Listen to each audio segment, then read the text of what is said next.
राधा जी का जन्म साधारण नहीं था। कहते हैं वृषभानु महाराज को यमुना नदी के किनारे एक स्वर्णिम कमल में एक कन्या मिली। जब उन्होंने उसे गोद में उठाया तो पूरा वन सुगंध और प्रकाश से भर गया।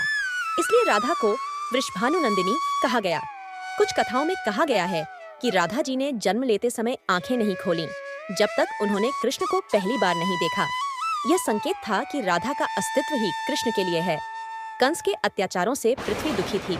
तभी भगवान विष्णु ने कृष्ण रूप में अवतार लिया। नंद बाबा और यशोदा मैया के आंगन में जब कृष्ण पले बढ़े तो वृंदावन आनंद, प्रेम और लीलाओं से भर गया।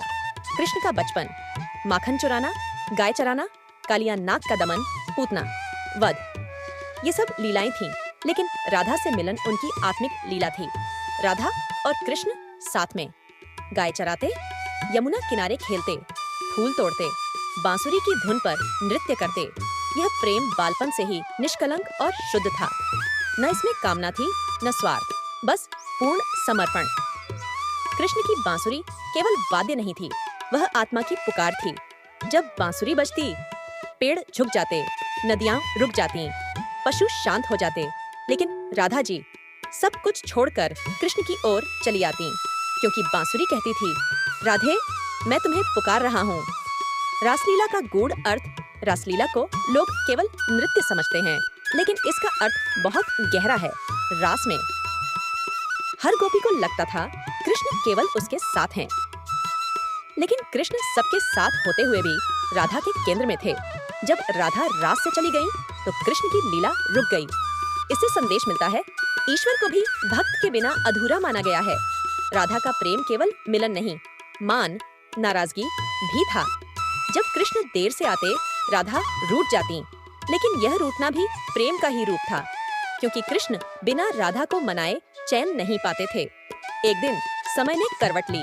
कृष्ण को कंस वध के लिए मथुरा जाना पड़ा। यह क्षण राधा के जीवन का सबसे कठिन पल था। वृंदावन सूना हो गया, बांसुरी शांत हो गई। कृष्ण ने राधा से कहा, मैं दूर जा रहा हूँ, लेकिन तुम मेरे हृदय में रहोगी। कृष्ण चले गए, लेकिन राधा का प्रेम नहीं गया। राधा ने विवाह का सुख त्यागा, संसारिक इच्छाएं छोड़ी, पूरा जीवन कृष्ण स्मरण में बिताया। उनका विरह रोने का नहीं, टूटने का नहीं, बल्कि ध्यान और भक्ति का रूप बन गया। कृष्ण द्वारका के राजा बने। रुक्मिणी सहित अनेक रानियां थीं, लेकिन कहा जाता है कृष्ण जब भी अकेले होते, राधा का नाम लेते। कृष्ण कहते थे, राधा मेरा प्रेम नहीं, मेरा अस्तित्व है। शास्त्रों में कहा गया है, कृष्ण साक्ष परमात्मा, राधा साक्षात जीवात्मा। जब जीवात्मा पूर्ण प्रेम से परमात्मा से जुड़ती है, वही राधा कृष्ण का मिलन है। इसीलिए मंदिरों में पहले राधा फिर कृष्ण कहा जाता है। राधा कृष्ण की कथा सिखाती है, प्रेम अधिकार नहीं, समर्पण है। सच्चा प्रेम दूर होकर भी जुड़ा रहता है। भक्ति में मिलने से ज्यादा खो जाना महत्वपूर्ण है। निष्कर्ष, राधा कृष्ण केवल प्रेमी नहीं, प्रेम का शाश्वत रूप है।